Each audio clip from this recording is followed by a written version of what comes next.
Welcome into Conversations with Paul Brown. Today we are in Anderson, and our guest is an old friend who's been around for a long time and has finally decided to hang it up. Dr. Ronnie Booth used to be a Tri-County Tech. He's now living the life of leisure with grandkids in his shop, and we're going to talk. Go back and tell me what it was like growing up. I've had a chance to reflect a lot. As you well know, some of you, we lost my dad in June. Yep. So cleaning out the house, cleaning out the garage, selling the home, which we did right before Christmas, brought back the veritable flood of memories. So that was work. Sitting behind you over there is a 5-gallon can that used to contain kerosene. My dad painted houses on the side. He was in law enforcement. He had Savannah River site. He was part of the safeguard and security there, badge and a weapon every day. His best days at work, he said, were when he got to shoot machine guns, the old Thompson submachine guns. He would come home beaming. He got to blow stuff up. So you might have guessed, as a Navy veteran and then law enforcement, there was law and order in our household every day. How many kids? There were 5 of us. How many? I mean, what and what? 4 boys and a girl. And where were order. you? I'm the middle child. We worked really hard. I had my first paying job at age 11. Really? Doing what? Well, at my dad's funeral, I told the story of how many people said that they were always there when every time the church door opened. Well, we opened the church door. My dad was also the church janitor. Again, with 5 kids working in law enforcement, we liked to eat, and he made sure we did. I always had a large garden, but I always had a part-time job, at least one. And one of those was cleaning up the church. Wow. So from age 11, my younger brother and I would go over, and typically Pop would go back and talk to the pastor. We would do the work. We got paid $2 a piece. He got the balance of the $20. I mean, early on we figured out being part of management paid way better than being part of labor. So I learned a lot of lessons at home, not ones that were intentionally taught, but I decided I needed to go to college. Pop was not able to finish. He just did not have the resources. So he pushed me pretty hard. So I was the first one in the family to finish college, and cannot say more about my mom and dad and the way they raised me. Taught us those good things we need to know. You get up, you work hard, do what you're supposed to do, say yes ma'am, no ma'am, and keep your mouth shut. I had a hard time with that, but. In high school, what did you do fun? I worked a lot. I mean, I had a lot of fun, basketball, sports, whatever that typical kids did. We didn't have the time because we were always working with Pop. I painted. Once he gave up cleaning the church, he started painting houses on the side. I paid a lot of bills through high school, undergrad and grad school doing that. Painting houses, remodeling, learned a lot about just how to work, how to make the customer satisfied. And that was probably some of the better lessons I learned. But high school I just wanted to get through. At what point during that high school experience did you start thinking seriously about college and where you wanted to go? Early my senior year, I had given it really no thought. I just wanted to get out of high school and after that get out of the house. But I started thinking about all the jobs people around me had, and they were either guys like my dad who were getting paid by the hour and having to hustle on the side, or there were people in management and leadership positions, and I decided I didn't mind work, but I wanted to have some more choices. First year of college was Morris Hill College up in the mountains of North Carolina. My brother and I went. We stayed a year, decided we could not afford that. I think the full freight in 1973, 74 was $1,500, and that included room and board, but my dad was probably making $120 a week at that point in time. So we went to USC Aiken when it was a 2-year college, and then there and finished up in Columbia at Carolina. I majored in accounting not because I'm good at calculus or trig, but because math was just kind of the way I thought. It worked for me. Accounting made sense to me. A lot of my friends were majoring in management, marketing, and other things, and I just thought, this is not who I am. So I did accounting and learned how to do it, but then after I got out of college, realized this is really not what I want to do the rest of my life. My dad and I had some interesting conversations about that, which I'll not repeat all of those. But we had some interesting conversations, and I was doing volunteer work with Young Life, and I was leading a youth group at church and doing a lot of stuff. So believe it or not, I packed up and went to seminary. Where? Gordon Conwell in Massachusetts. Yep. I mean, that's a long way from home. And it's I mean, cold. I had never been north of Charlotte when I went there. So I went, and part of the reason for going was I really felt like I wanted to do something where I could actually kind of make a difference. And I did not feel like I was making a difference doing what I was doing. I was very driven to make life better for me and for other people. And I just didn't see that in the track I was in. So I went there not sure what I was going to do. I left there sure I belonged in higher education.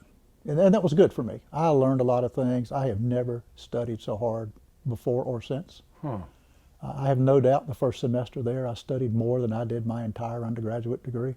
Easy. And then your first job after that was what?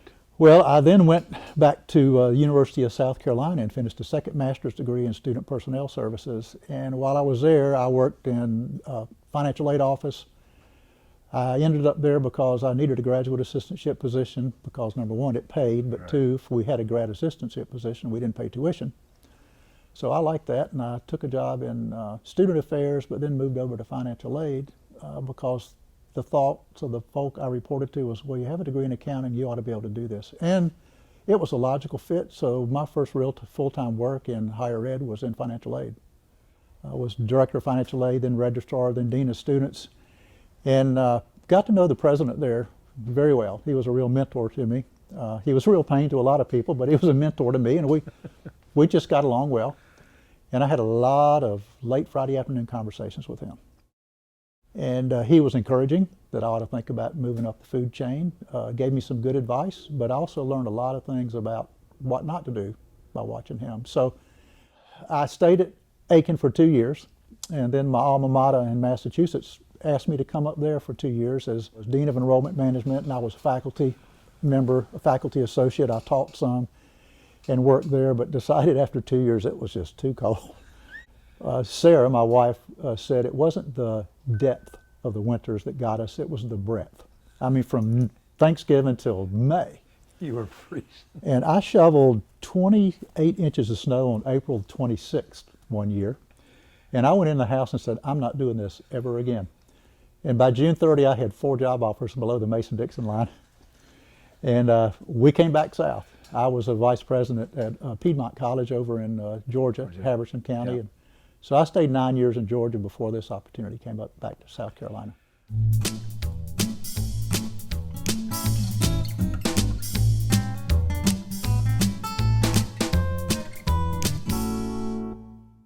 All right, go back and tell me the circumstances on how you ended up at Tri-County Tech. My in-laws had a home north of here, up in Sunset, for years, and we spent a lot of time there because of our daughters, going back and forth and seeing them. And Sarah reminds me that one time we had visited them, and we were driving. We had come down the mountain and actually gone to church in Clemson to see some old friends on a Sunday morning, and we were leaving and going back home, and we drove by Tri-County. And she said to me that years later, that as we drove by, I said, that would be a great place to work one day. You said that? Yeah, about Tri-County. And this was probably 1998 or something. And you knew about it? I knew about Tri-County because I had worked in the state system. Yeah. I ended up working for a lady, Martha Nesbitt, at Gainesville College, Gainesville State College, now part of the University of North Georgia. And I was with her for 3 years, and I learned more from her about being a president than I ever had learned before. She was a real mentor to me. She exposed me to things. She let me make decisions that scared me to death. I remember one decision we made, and the next day the Board of Regents was going to vote on whether or not they agreed. The Board of Regents in Georgia is pretty powerful and pretty scary, so we got hauled down there to testify, if you will. And I remember the day before asking Martha, what happens if this doesn't work? Will I have a job? She said, you will, but I'll be fired. And I just went, gulp. I had led us to make this decision, and she had backed me, but she was putting her job on the line because it was the right thing to do. Well, all worked well, and she kept her job, and I kept a job. But I learned so much from her, and she encouraged me. She said, you can do this one day. I'm going to help you. So she sent me to some professional development, allowed me to do things that other presidents probably would not have allowed a vice president to do, and encouraged me. So when this position came open, I applied for it. And She was a wonderful reference and wonderful support, and said, I think you're ready. My family wanted me to come back home. I kind of wanted to come back to the South Carolina Technical College system, and the opportunity was there and in a wonderful place, and in a place I had said I'd like to work one day. Looking back on your tenure at Tech, the things that you're most proud of, that you were able to, like you said, put your stamp on, and this is what we need to do, and you ushered that idea into reality. A couple things. One, it's developing a culture that really saw that its job was to take care of people. The college did a good job meeting a lot of needs for many years, but I felt like we were a bit behind the curve in terms of listening to our students and listening to our constituencies. We were, sometimes I felt like we were the guy selling size 14 shoes. Everybody just happened to need a size 14 because that's all we had in stock. Well, you know, that didn't go very far. So I felt like we needed to listen more and do some more custom development. So over the years, saw a lot of change in the curriculum, a lot of redevelopment of programs. We were, over the years, able to hire a significant number of people, and I think by and large, most of the folk there now, who get it that it's about taking care of students and helping them get to a better place. It doesn't mean giving anything away. I've told the story often. I'm really good friends with a local car dealer, and he has yet to give me a car, but he always treats me right. So it's not about giving things away. It's about treating people the way we all like to be treated. Treating people as if they're the most important person in the room at the given point in time, because they are. That was a lesson I had to learn, but it became clear to me that that is the culture we needed to develop. And I believe we did that. And in terms of not just our students who showed up on campus, but also our business and industry friends. But another big part was our facilities. Part of the interview when I came was, can you help us develop new facilities and new campuses? And I said, well, yeah, I kind of like doing that.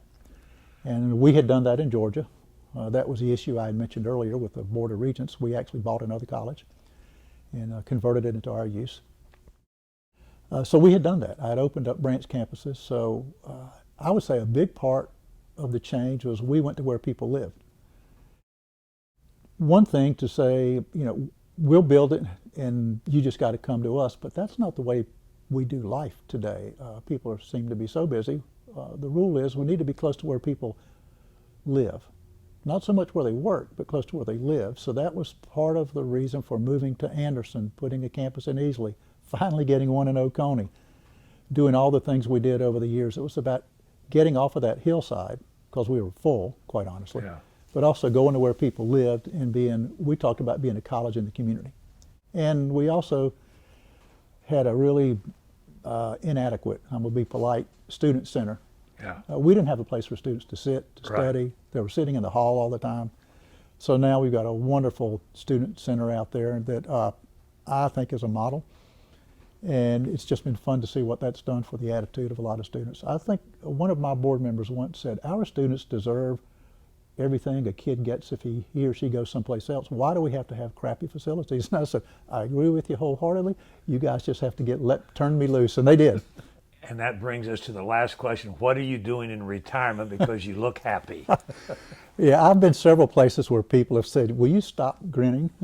I'm in my shop.